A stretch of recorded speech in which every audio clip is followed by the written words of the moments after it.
On today's episode, we discuss the difference between playing 8 hours of video games per day and working. We'll take on a terrible Star Wars analogy, learn about why celebrating a wedding anniversary is offensive, and we'll learn about why Elon Musk moving his Starlink satellites at the request of the Vice Prime Minister of Ukraine isn't actually helpful. This is Cringe Posts.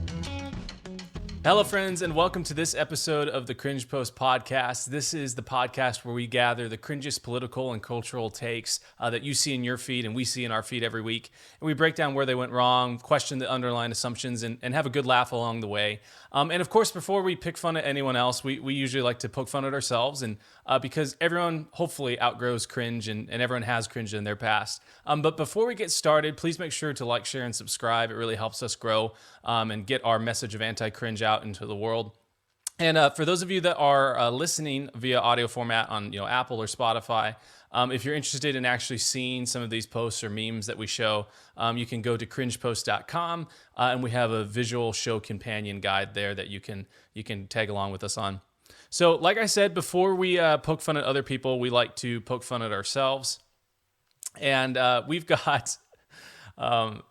I shouldn't out this person that is commenting to you, right? Okay, Correct, I won't do that. So shall Donald, remain anonymous.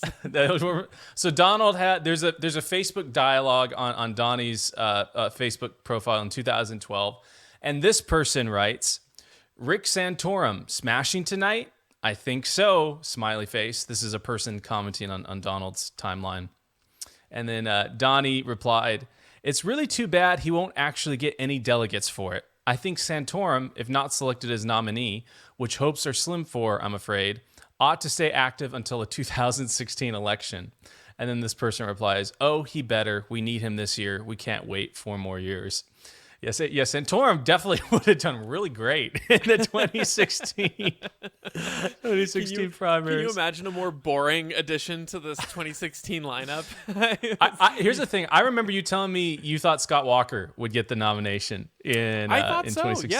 Yeah. Well, and to be perfectly honest, Trump kind of threw everything off balance. If you'd taken Trump out, and if Scott Walker had been a little bit more prepared as a candidate, I still think that was not too far off. And the reason being, the Koch brothers really were funding his campaign. He wasn't super direct on a lot of things. He was just generally very conservative, and I don't know. I think he still would have had enough conservative bona fides without being too pigeonholed in one camp or the other. That being said, Trump obviously threw everything off, and of course, Rick Santorum would have been an absolute nobody in that field.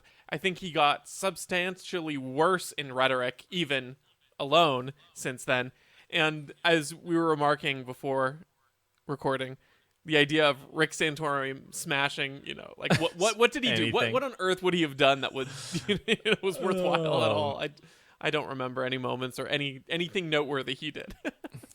Yeah, it's kind of that whole class of Republicans, like the 2008 to 2012. You got Santorum, Huckabee, you got that Mark Sanford guy that went hiking the Appalachian Trail, and Rick Perry. They're just they're guys that would have gotten the primary, gotten the nod anytime before, but just because of the way the culture changed, their stupidity and ignorance and just wanting so badly to be liked and willing to say anything for that, came out so clearly, especially looking back now, right? When you actually see someone who's kind of a populist or wants to appeal to the people and not be an elitist, the contrast is so clear. And yeah, my favorite cringe version of Donnie is the Rick Santorum loving Donnie. It's followed by the cop loving Donnie. So yeah, right, of course. It's really painful to think not only that I loved Santorum, but that in direct contrast, on the same stage as him, Ron Paul was there, and I actively chose Santorum over Ron Paul. The only one that would have been worse is Giuliani. If you like Giuliani more, right. Well, I would say there was also Gary Johnson. He was very compelling. He was on the debate stage for one of them, I think. Did people forget that Gary Johnson ran as a Republican at the very start of 2012 and was on the debate stage with all of them. Yeah, and Ron Paul was just the better libertarian. Ron Paul was just the better communicator. Yeah. That's hilarious. Yep. Gary Johnson. All right. We've got a Reddit post here, and it's in the subreddit Shower Thoughts.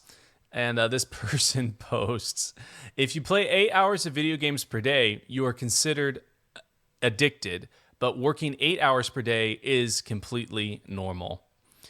This shit almost belongs in the anti-work subreddit. I don't the Shower Thoughts. It's like yeah, are you addicted to living? Are you addicted to not starving? Because that sounds just like, making sure you survive. Like it takes a certain amount of resources per day to make sure that you survive. And the beauty about all of this, right, is that you're not responsible for making sure you have water and food and all this stuff. You're responsible for one little segment, right? If you're working 8 hours a day and maybe you're just entering data into an Excel sheet, that's your contribution, and all of the human race contributes together, and because everyone contributes together, you have only got to work 8 hours a day as opposed to 18. Yeah, that's exactly right. You can take any two activities and any two patterns of thought and sort of combine them. And in his case, this guy just sort of takes two abstract concepts of playing video games I do for, on my day off, I do for 8 hours.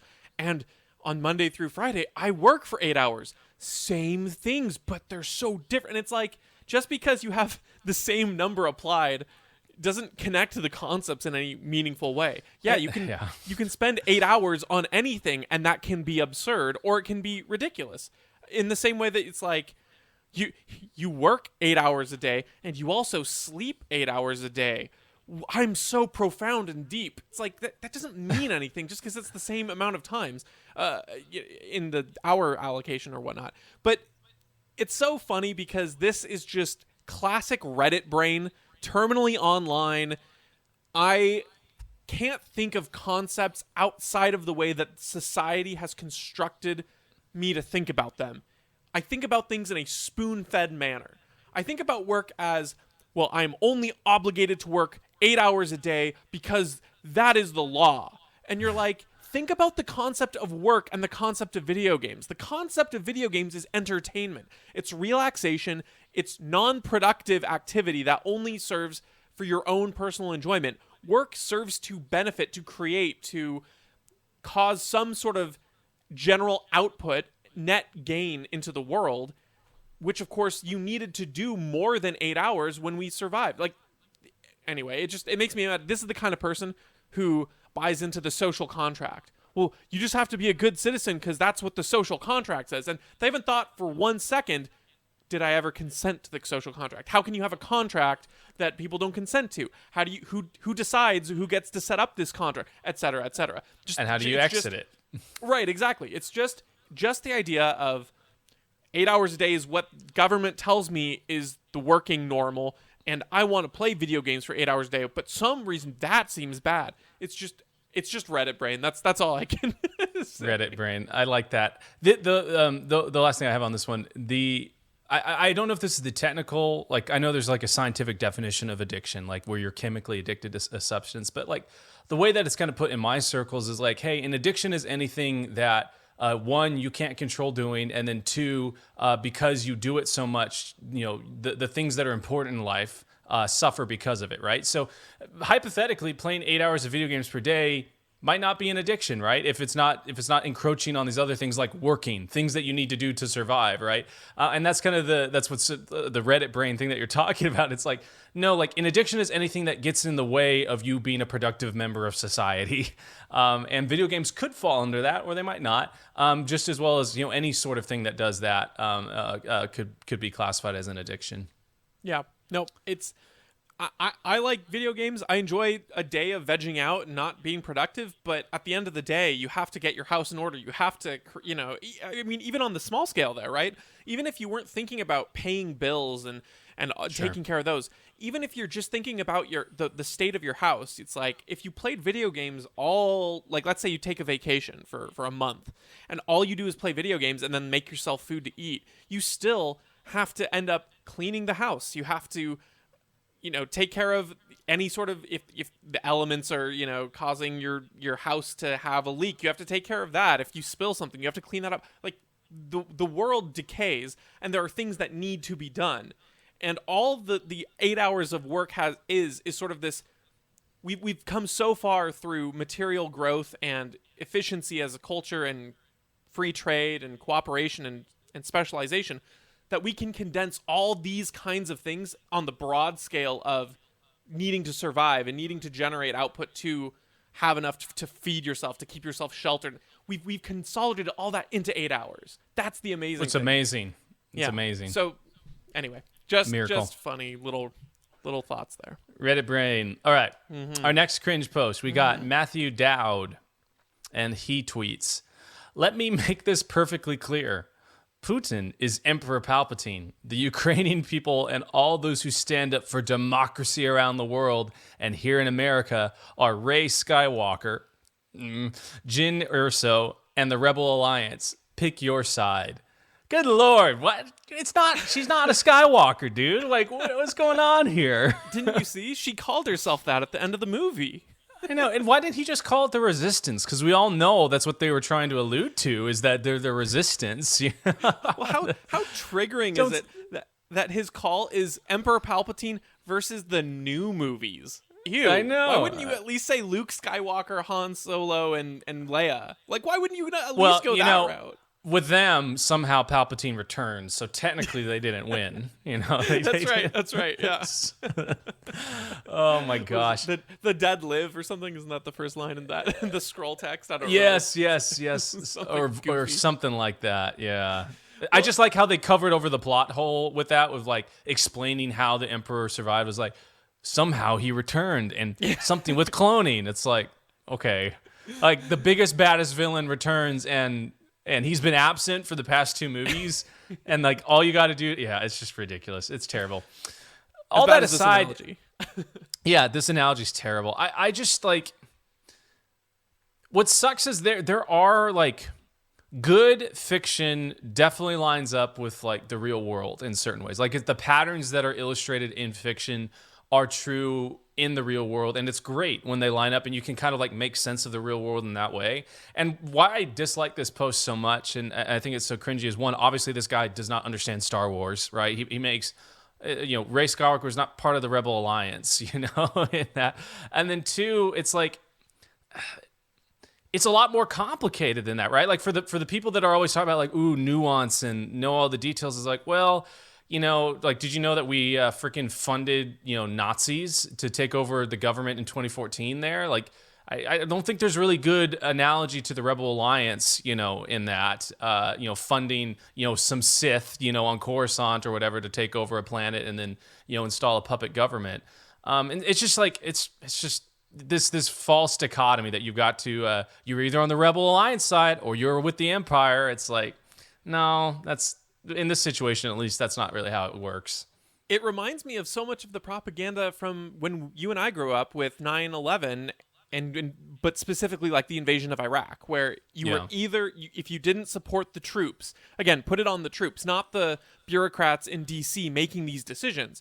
You had to support the troops, which meant supporting the war, not questioning sending the troops into a terrible war zone. But if you're gonna make this annoying literature fictional comparison, which I just think is so lame, like these people cannot fathom, I don't know, they can't hold the real world scenarios apart from fiction. It's like always like, this is just like Harry Potter, and you're like, oh my gosh, stop it. But if you have to make a comparison, it's more like, Russia is acting as the Sith and the Ukrainians are the Trade Federation, where the Trade Federation's not great, but it was still wrong of Anakin to go in and slaughter all the Trade Federation people on Mustafar, right? So, it's like, yes, there's one of these is more wrong, but the other actor isn't like this shining beacon of perfect hope either. So if you want to make a Star Wars comparison, do your research. But don't make a Star Wars comparison, I think, is my main point. Don't do that. It's so cringy to me. I hate it. It's like during the 2016 election when people were comparing Trump to Voldemort. It's like, stop it. You guys are literally children and you haven't outgrown your childhood fantasy books. Yes, I enjoyed reading Harry Potter. Yes, I love Star Wars. Stop trying to make the real world reduced down to these fictional stories. Like you said, good literature parallels these things, but you don't look to real world geopolitical phenomena and say, how do I understand this in the lens of Harry Potter? That's stupid. I don't know. That's my thoughts. What's funny about it to me is like I can't remember exactly what Biden said, or maybe it was Fauci. One of them, and I'm sure they both have said something akin to this. But basically, like, hey, like, freedom has its limits when we need to be safe, and secure. And it's like, and when people are like posting the meme of the emperor, right? Like a safe and secure society, and I'll return power once it's all done. That's pretty funny. And people were being like, no, like that's so hyperbole and so awful of you to say things like that, comparing them to, this global galactic dictator. That's like, well, that's a little bit more of a better comparison, than this Matthew Dowd guy. Well, I think the difference is when you use examples in fiction and literature to compare specifics, it makes it a lot better, right? Yes. So, for instance, there's no specifics here. Right. When you take a direct quote from Fauci and people were memeing it to be like, I am the science. No one's saying Dr. Fauci is literally Palpatine. They're making that comparison like this is kind of hyperbole example. This person is saying, let me make this perfectly clear. Pick your side. They're making a definitive statement. They're not saying, look, in Star Wars, this complicated scenario came up and, let's say, Palpatine manipulated people to this side. Don't be manipulated like that or something like that. You can make specific comparisons and it's like, fine, individual context, but this is a definitive statement on the entire geopolitical issue, and you're either on the good guy's side or the bad guy's side. That I guess is what I consider cringe. Because you're right. I think there is room to make individual comparisons that are funny. Even if I didn't agree with them, I thought... Well, it's the equivalent of like let's say my wife and I get in an argument, right, about something, how I folded a towel or something like that, which for those of you who are newlyweds, especially the dudes, make sure you fold it the right way, because there's actually a right way to fold a towel. And I didn't know that, and my life is forever better because of it. But let's say we're arguing about how we fold a towel, and I just say, well, I'm the side of Iron Man and Captain America, and you're the side of Ultron. You want to be on the right side. It's like, that makes no sense. Like, there's nothing that lines up to it, right? That's exactly it. Or if I maybe made, I don't know what literary reference this would be to, but maybe it would be like, hey, like, this literary reference about someone being very specific about something with folding towels, then yeah, that would be pretty funny, maybe. But you can't just claim I'm Iron Man unless you're Robert Downey Jr. And believe that you're on the good side, right? It just doesn't. Yes. That's not an argument. That's right. So if she's particular about the way she folds her towels, maybe you throw in a Monk, referencing the TV show Monk that was on for years. Who had Tony Shalhoub playing the detective who had 80 or OCD to the nth degree, right? Something like that, where you're making kind of a funny comparison. It actually relates. You're making a point. Exactly. But you're not literally saying, if you have the detective skills of Monk, you have keen sense of acute awareness of all kinds of things out of place. You're not making that actual thing. You're not declaring moral sides based on this. You're just making an apt comparison. This is making the comparison with no substance and making, again, that broader general, if you agree with me, you're right and the good guys. And if you're wrong, you're bad. This is the equivalent of the social conservatives sharing the picture of Jesus and the devil, saying, like this post and share if you love Jesus. Keep scrolling if you love the devil. That's a little more evolved than that. Yeah, just a little bit. Yeah. Not as good as art, though, because you didn't have any art with it. All right, moving on to our next one. We've got a tweet by Vox, and then we got a reply to it. So the Vox tweet reads, "The Supreme Court will hear a big new case about whether religion is a license to discriminate." And then this person replied, "Freedom of religion also means freedom," because they don't spell freedom correctly, "from religion, kids. Separation of church and state, buds. It's a thing. It's a thing." Man, I get so tired of you can't just change the words of it and expect it to mean something different. Like, that's so frustrating, right? When these people say like of and from, it's like, that's not, you're literally playing a semantic game. Like, Like, are we going to read the Constitution or are we not going to? Are we going to read the Bill of Rights or we're not going to? And if we're going to do it, then maybe we should actually understand not only just use the words that they use when we're talking about it, but maybe we should also read into the intent, right? And the context of all of it. And then if you want to have an argument about the merits of all that, then sure, let's do that. But at best, this is disingenuous. At worst, it's, well, I guess that is... At worst, it's disingenuous as well. It makes me think of on our last episode with Eric Brakey. If you haven't listened, it's a great one. You should. But when we were talking about constitutional carry, I mentioned how these people appeal to the Bill of Rights or the Constitution when it suits them, as if they wouldn't just immediately flip the script if you had the ghost of Thomas Jefferson here to explain what it meant. They would just be, oh, well, he doesn't, he's just an old white guy from the 1700s. Who cares what he thinks? The moment he comes in, because like you said, anytime you dig into the actual context, of course, freedom of religion does not mean that religions don't have the ability, a religious person doesn't have the freedom to discriminate. And that's the other thing about this. The Supreme Court will hear a big new case to determine whether religion is a license to discriminate. Spoiler alert, it is. Just in the same way that any kind of qualifier is a license to discriminate. People should have absolute freedom to make any kind of decision in their lives that they want to. That's what freedom of association is. Freedom of association means I don't have to be involved with a group of people if I don't want to. Regardless, I don't have to justify the reason. I don't have to say it's because specifically XYZ, because the leader of this group insulted my mother, or because this group stands up for values I don't have to explain myself. That is, a constitutionally guaranteed right, and I would say morally God-given right, furthermore than the Constitution.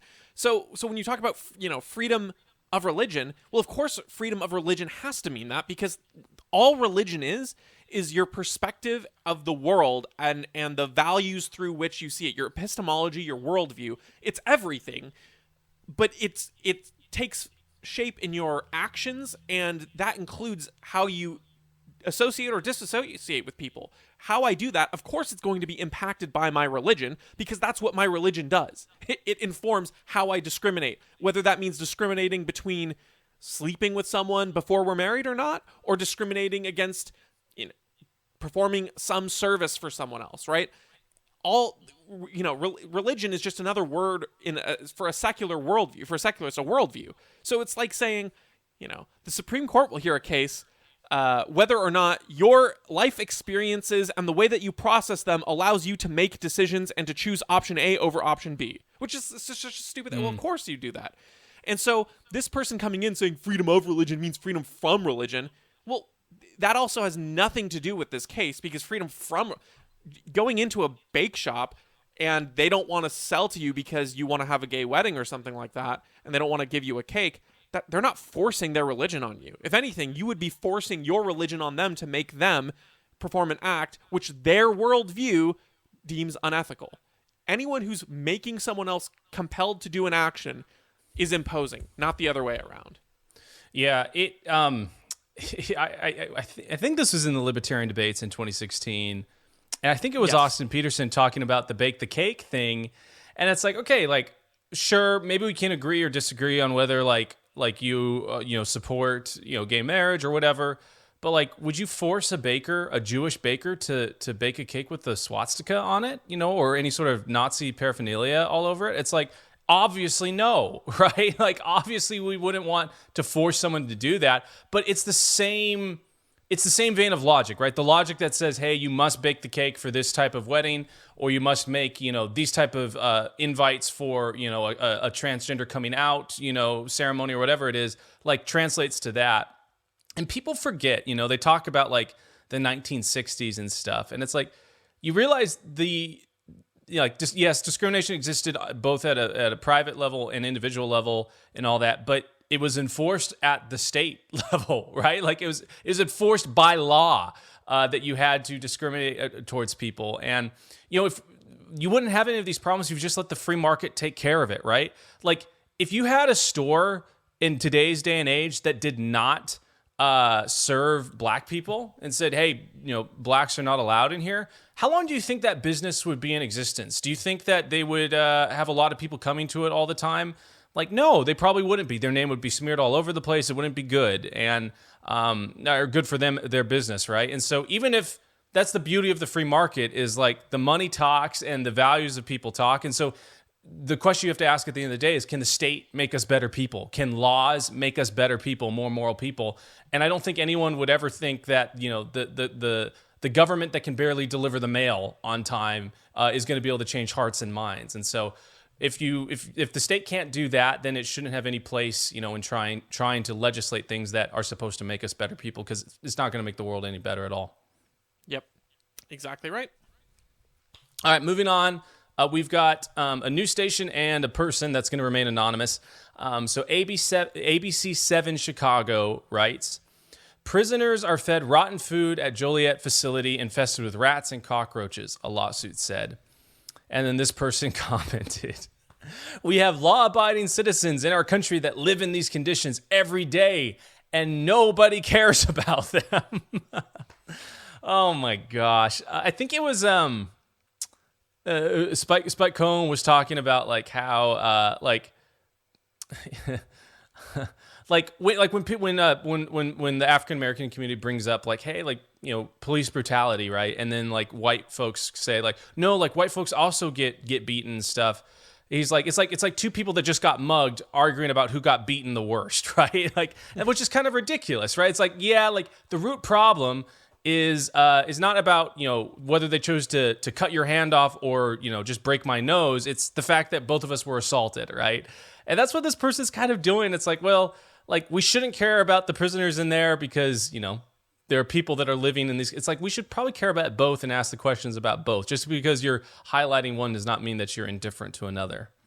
It's funny you mentioned Spike because he commented on this post, which is how I found nice. it. Nice. And so I thought there would probably be consistent. a few good. Yes, yeah. I thought there'd be some good comments to highlight from this. And this makes me laugh because like you said, you ignore the actual problem and it's sort of a whataboutism here. Well, yeah. What about the law-abiding citizens that live in these conditions? And you're like, yes, there are infinite number of causes that you should support and ways that you can support improving lives. That does not change the fact that this prison upkeep is terrible and that there should be some standard change. I don't. And then the other aspect that I thought was cringe is, while I'm sure a great many people in this prison were violent offenders, there are also a great deal of people who shouldn't be considered criminals, but they are criminals because our law is so broad and unforgiving. I think Spike's, maybe it was on a different post, but I think his comment said something along the lines of, I hate to break it to you, but the average American breaks 2 to 3 laws every day. So, and maybe that was on another post. Yeah, so they're not law abiding. Exactly. So thinking about it in that way, how many people are in prison for smoking a joint or possession of or selling of drugs that are, again, harmed literally nobody, and they're in these conditions. So this person's whataboutism, I'm going to say, well, what about them? Not only are they innocent, ethically speaking, maybe not according to the law, but in an ethical sense, they did no harm to anyone else. So they're already treated unjustly, but now they have to deal with these conditions against their will. What about them? I almost said this person's name. Whew, close one.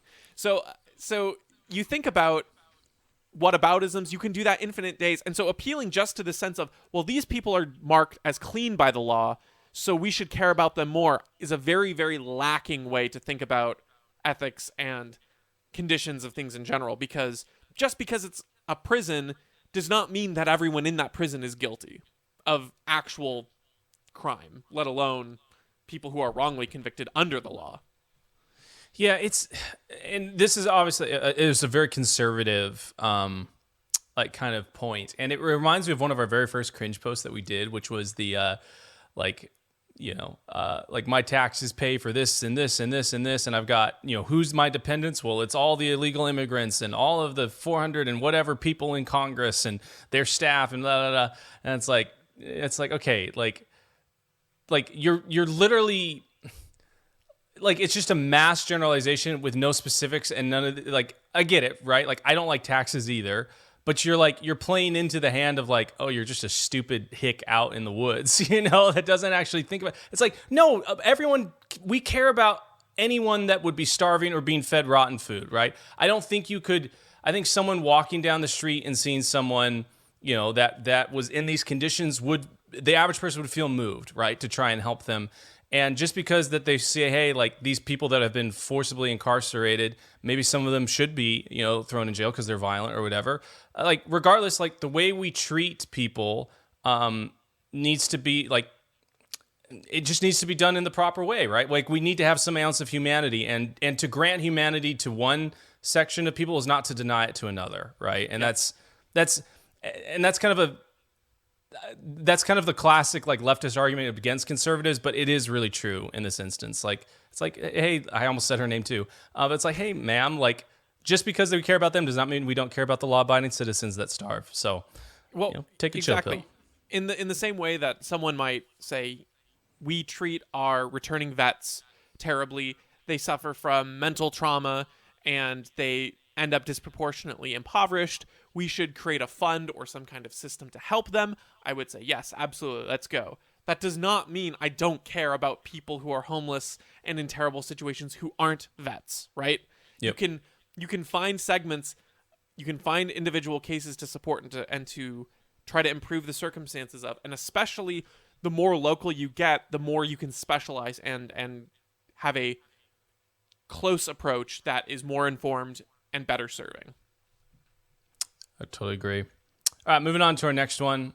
We've got a lady, and I confirmed with Donnie before we did the show, because this just seems so ridiculous. I couldn't believe it was real, but he confirmed it was real. So this gal tweets, I just got spanked. Someone I don't know sent me a DM saying I showed poor taste posting about my wedding anniversary, denigrating those who are divorced. I truly did not mean to show a lack of sensitivity. I'm sorry if I offended anyone. It's like, what is the quote? Misery loves company, right? And like, it's like, man, like, could you imagine, like, I had a family member who recently recovered from a really severe illness, and we posted like, hey, like this person's better now. Like, could you imagine feeling like, the person that messaged her, feeling like I should be able to message someone and say, hey, you posting about your family member getting, better from this chronic and critical illness. It actually was very insensitive because, I know someone that died from it. It's like, dude, like that, just because someone is happy or had something good to them does not mean that they can't that makes your misery worse, right? Like that's a choice on your end. And I just can't believe that this lady stooped to that, right? Like one of the questions I asked is like, is she still married? Like to be ashamed of being married to someone, because that's what this post is usually not a good sign. So I just, again, because I agree, it seems so out there, I just went and revisited this profile. It is, in fact, legitimate. It is not a troll account. It's existed since October of 2010. Scrolling through the posts, they're not all political. It's not all satire. If this was a satire account, it would be the best psyop possible and imaginable, because it's doing the job very well. Let me read you the bio. You ready for this? I'm not sure you're ready for this level of oh boy. Cringe.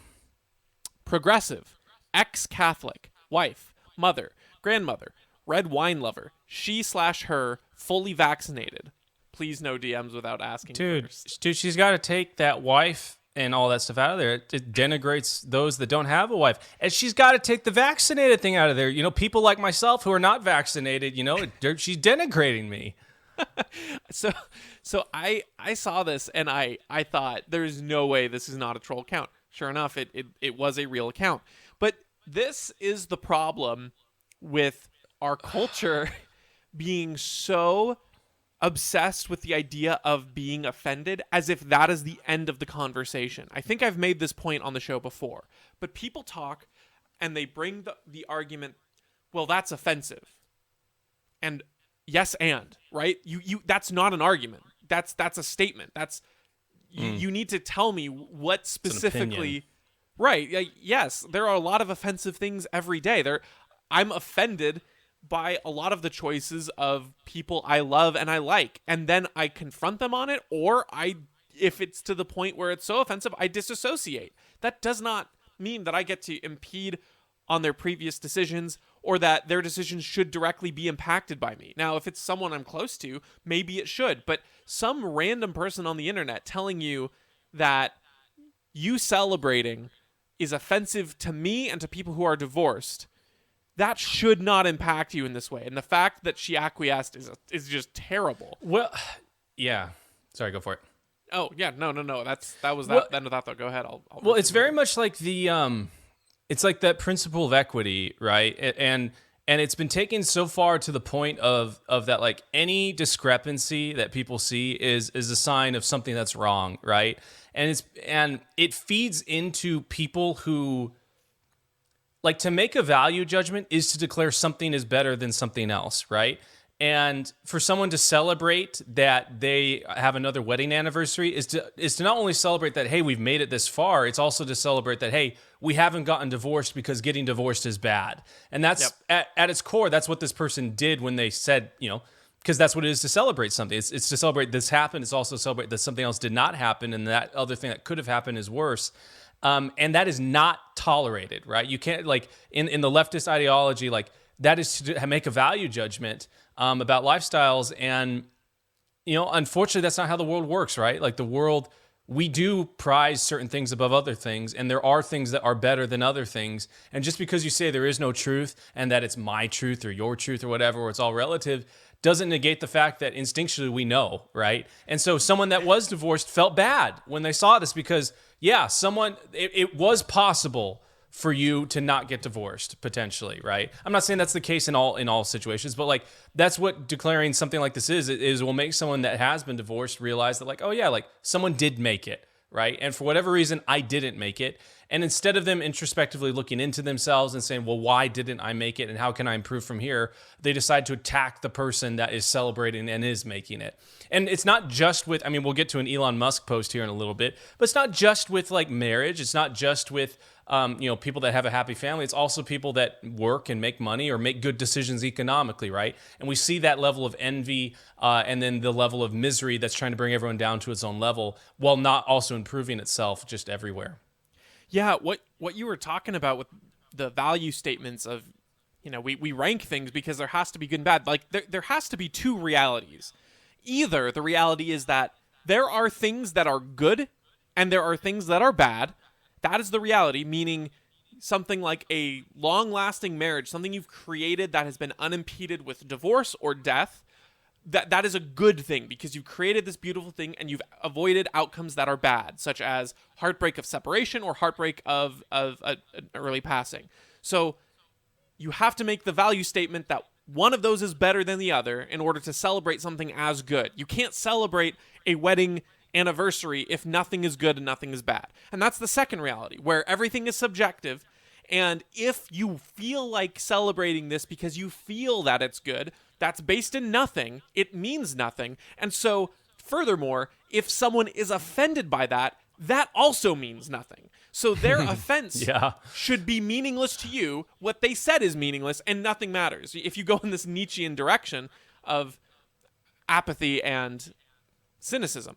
So, all that being said, I think it's not a stretch to say that most people, even if they say they ascribe to the second, it's your truth or my truth, they actually fall into the first camp. And what they say is their truth is what they prescribe as universal truth. Now, they may not say that, but for instance, the value statement that everyone has to live their own truth is an absolute truth that they will ascribe to everyone. So, it's not good enough that everyone has their own truth in your own truth world. You have to make sure that everyone knows and everyone abides by the fact that their truth is their own truth. So, my truth and objectively universal truth is that I am absolutely phenomenally happy to be married to my wife, and everyone else on the planet is extremely unlucky to not have been able to be married to her as I am. Sorry, guys. I lucked out. You didn't, but I'm sure you can try. Yes. It is a good thing to be married, and happily married men all think that same way, and happily married men brag about being married. So, yes. Sorry, person that was sad about that. Yes, it is good to be married, and I'm glad I'm still married. All right, moving on to our next one. We've got two folks. We've got John Harwood and Katie Fang. And John Harwood posts a article from The Hill. And Rubio on COVID test for attending Biden's State of the Union. Quote, "This is what happens after 20 years of infusing Marxist thought process into every aspect of our lives," unquote. And then Katie Fang replied, "Marco Rubio needs to reimburse taxpayers as he clearly is getting paid and not doing his job." You know, we almost filed this under the accidentally based because, you know, I think you should probably do this for almost basically every senator and congressperson out there.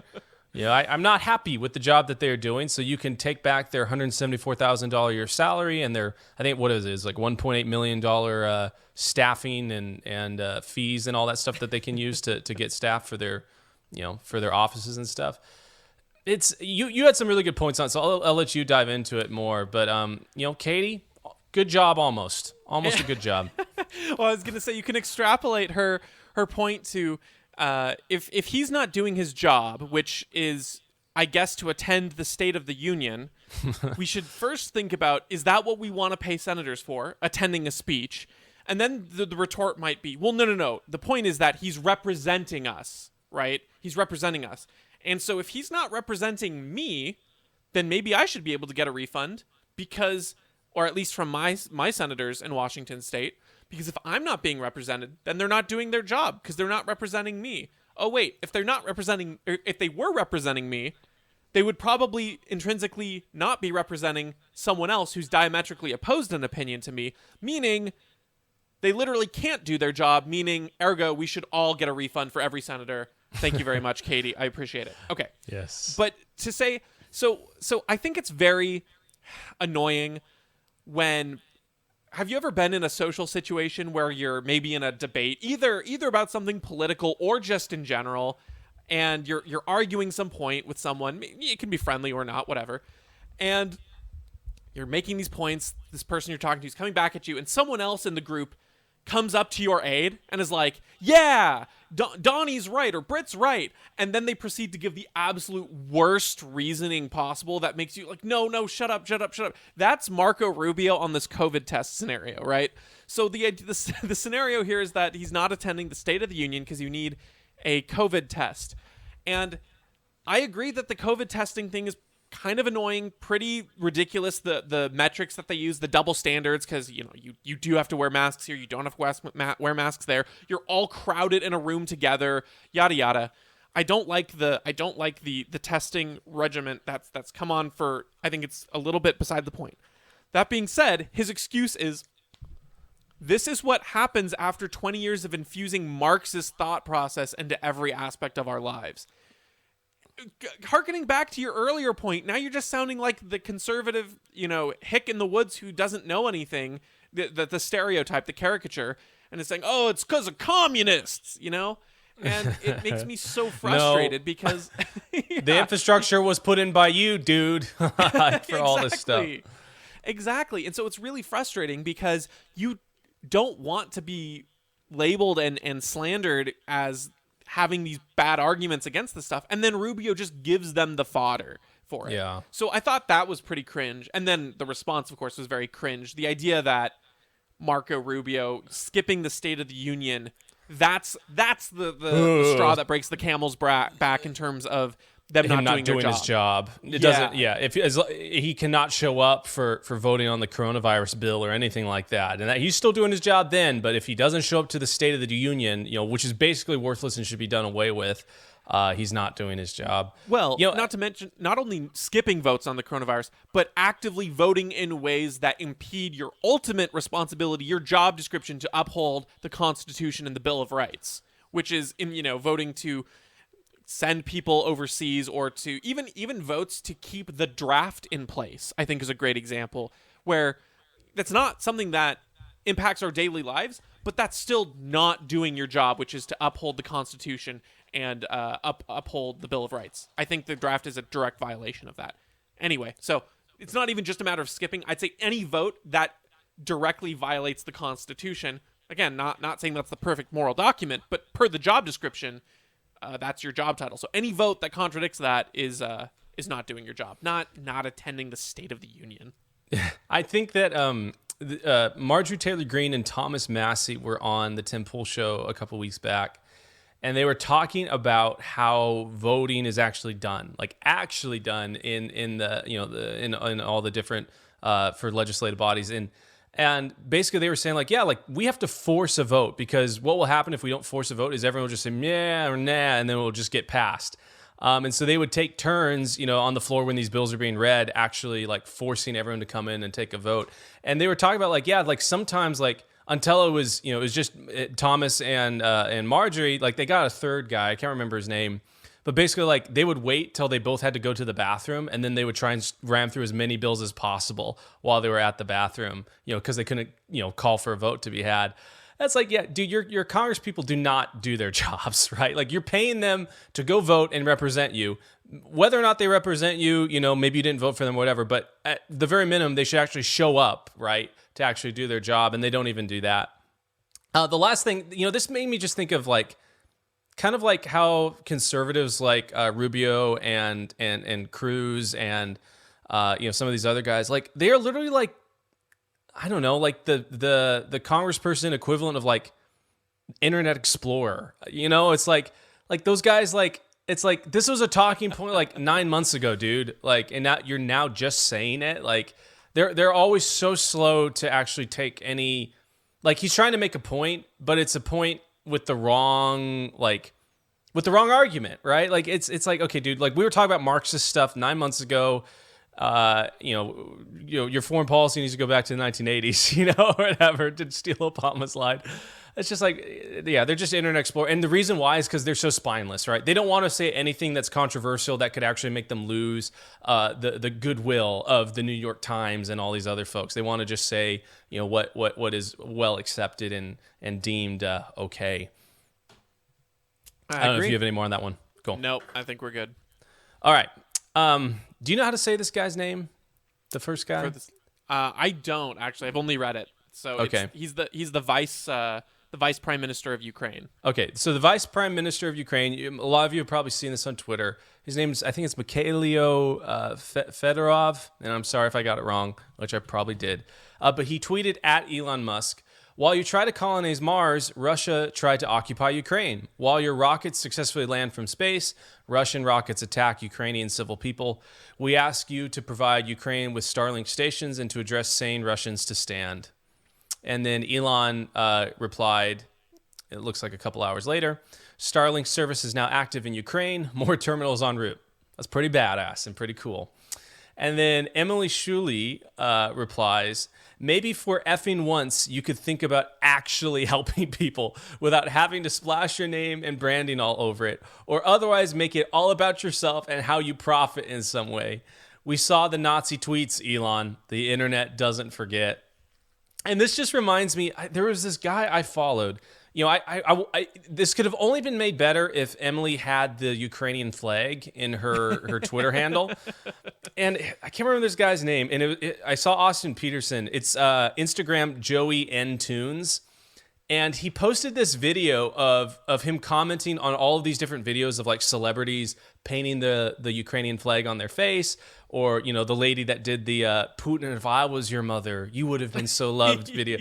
All these people. It's like, dude, Elon Musk literally moved tons and tons of metal that is technically wired together, and electronics and solar panels in space around the world, and maneuvered over Ukraine to give them internet. If that's not actually doing something to help people, I don't know what is, but well, I definitely know that painting a Ukrainian flag on your face and saying that is not actually doing anything, though. And it's do you want him to take their pre-existing tech, like SpaceX, and then make sure to take the extra time to scrub off the logos? What do you want? You're upset that his name and branding's on it? Yeah, because he's not going to custom make things to delay the shipment. It's in space already, Emily. You can't bring it back down. Right. Well, and it's you send these terminals over to Ukraine. Do you want them to open the shipping containment that's already ready to be shipped out, because they have warehouses where they ship their supplies to customers? Okay, wait. Actually, open that box up. Yep, and then paint over the SpaceX. Make sure it's not visible. Delay it by a few hours. Those are lives, Elon. I can't believe you painted over that and wasted valuable lives that the SpaceX terminals could have saved. So stupid. Just unbelievably stupid. This is a great case of danged if you do, danged if you don't. If he didn't respond to this person would have called out Elon for not listening to the plea. You have so many resources, Elon Musk. How come you can't help the Ukrainian people in their time of need? Because you're so selfish and you don't want to have the cost. No. So what does he do? Within 48 hours, they'd shipped the ground terminals that you need to access Starlink over to Ukraine. Now, they haven't said how much, but they've shipped over a bunch, and the vice prime minister later thanked Elon for it. But when he does this, it's, of course you did it with your name on it, with your branding on it. Yeah, because that's what's ready, you dummy. If Elon Musk had a terminal full, or terminals that were completely painted black, and he shipped them over with no branding, of course he would have done that too. But the other thing about it is, even if he wouldn't have done it without the branding on it, that's fine. You getting something out of it is fine. You're helping people. Bottom line, yeah, you can use it as a publicity move, but that's why any major company does donations. Yes, I'm not suddenly moved to think that, I don't know, Meta or Facebook suddenly really cares about impoverished people in Africa necessarily, but they do it because it's good PR. And I would rather there be a world where Meta is donating thousands and millions of dollars to good causes for the good PR than one where they don't because they can't put their name on it. That's a better outcome. When everyone wins. Right, the way that you actually help people. What if it comes with branding? That's a net positive for society and the world. This person is just looking for an excuse to hate Elon Musk. Yeah, people seem to really like to do that. Like we did the tweet where like the UN Health Secretary or whatever basically was like, we could solve world hunger with $6 billion. And Elon replied like, okay, show me. Like a line item, gap accounting document that says where you're going to spend this money, and I will give you $6 billion. And they never produced it, or maybe they have. I haven't checked since then. But regardless, I think it was just a week ago, Elon actually donated $6 billion to charity, like a variety of different charities. It's like, okay, Emily, like you probably have to work maybe 5,000 lifetimes to amass at least $1 billion worth of value to give to charity. So you're gonna say something? Can I point out that the $6 billion he donated, he didn't make a big public stink about. He offered to pay the $6 billion to the UN to produce that document. They never did, as far as I'm aware. And then he did donate $6 billion anyway, but he didn't tweet about it. He didn't. Well, they weren't able to produce it, but I donated $6 billion anyway. So Emily, I suppose that you should be apologizing for calling him out for that. I don't know.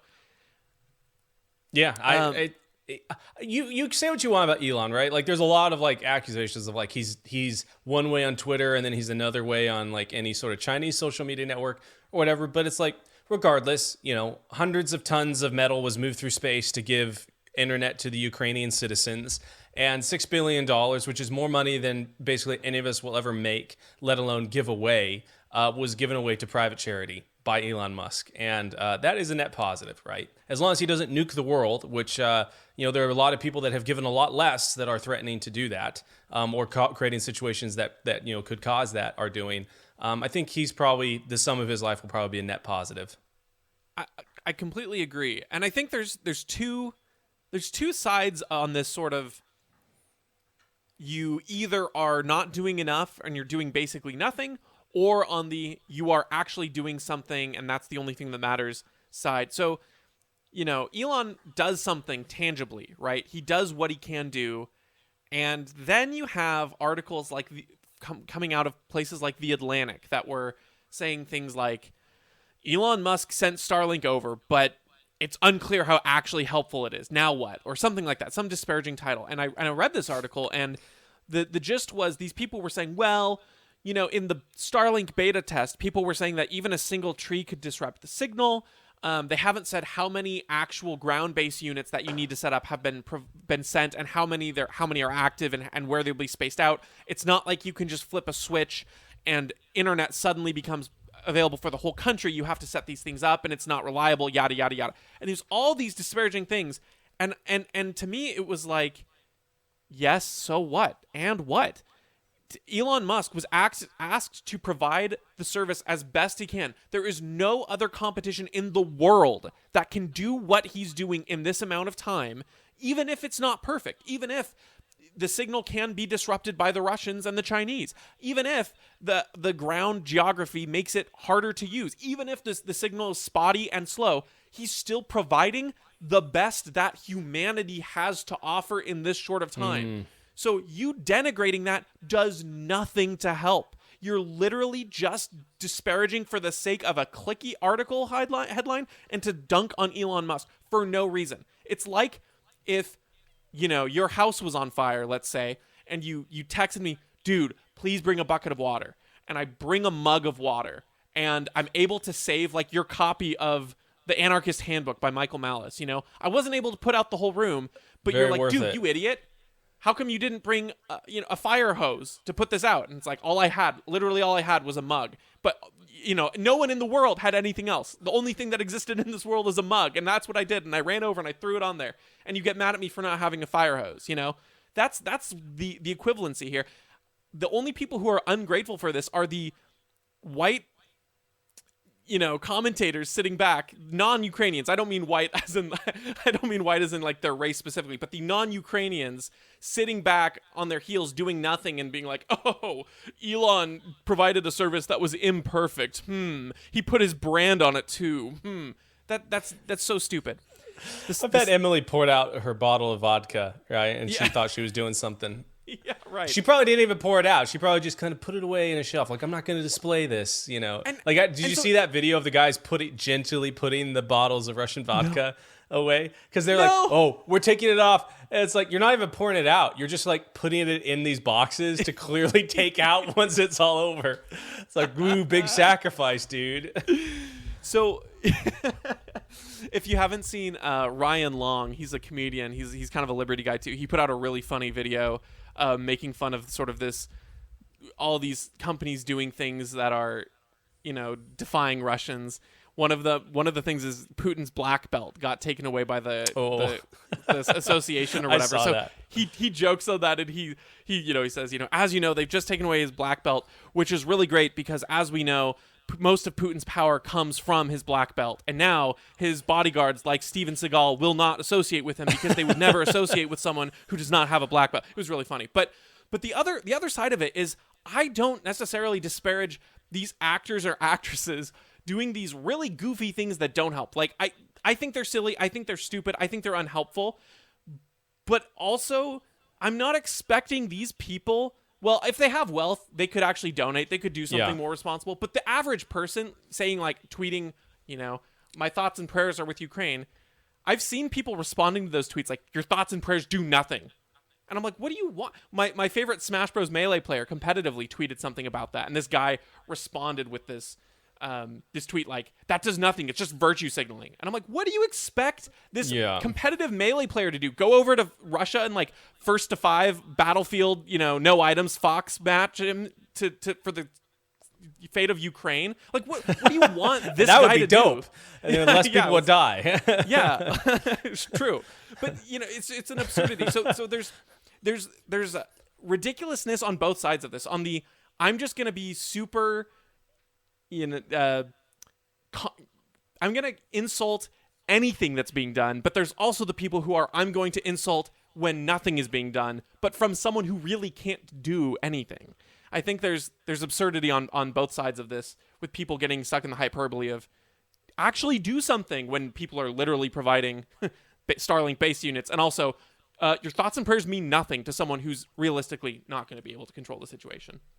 Yeah, and I think that I think the reason people get so frustrated at celebrities, like that lady doing the "If I Was Your Mother" thing, or Gal Gadot doing the Imagine deal, it's because we have known for so long that these people occupy a place of power and influence, and yet they will lie to us, right, when it's most important, or they will shirk away from the truth when it's most important.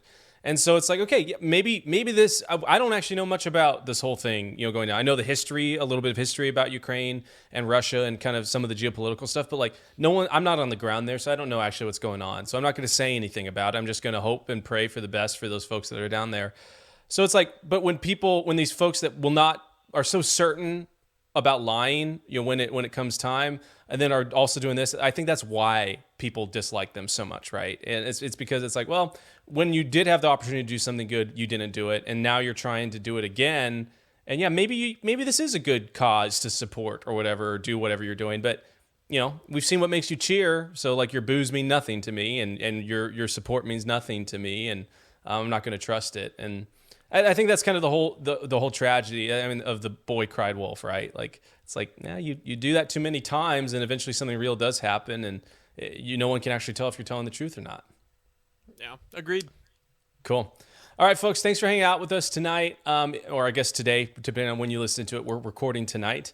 If you have any feedback for us or anything you'd like to say or anything that we said that was cringe, and you have any feedback on it, we'd love to hear it. At CringePostPod on Instagram and Twitter, and cringepost.com. And we'll catch you next time.